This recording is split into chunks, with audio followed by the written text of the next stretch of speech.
با سلام و عرض ادب خدمت تمام دوستای خوبم. امیدوارم هر جایی که هستین حالتون خوب باشه.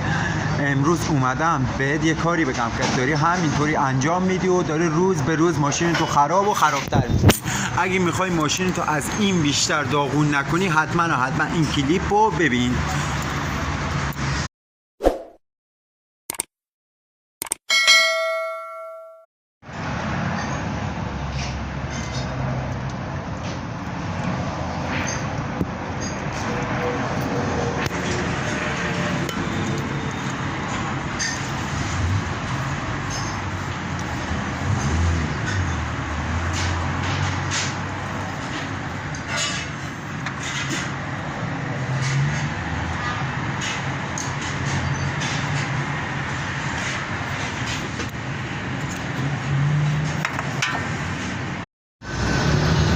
دوست عزیزم، اگه این فیلتر روغن ماشین تو هر بار که روغن عوض میکنی عوض نکنی، مساوی با اینه که روغن ماشین تو اصلا عوض نکردی.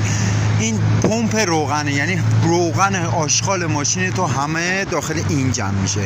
وقتی تو اینو رو عوض نمیکنی ولی روغن ماشین تو عوض نمیکنی، با همون استارت اول تمام آشغالای تو این میره توی روغن تو روغن سوخته میکنه، انگار که روغن اصلا عوض نکردی. پس اگه اینو عوض نکردی روغن عوض نکن، چون هیچ فرقی به حالت نداره. اگه دوست داری عمر ماشینت به نظر من 2 برابر 3 برابر ماشینت عمر کنه، حتما فیلتر روغنت رو حتما عوض کن.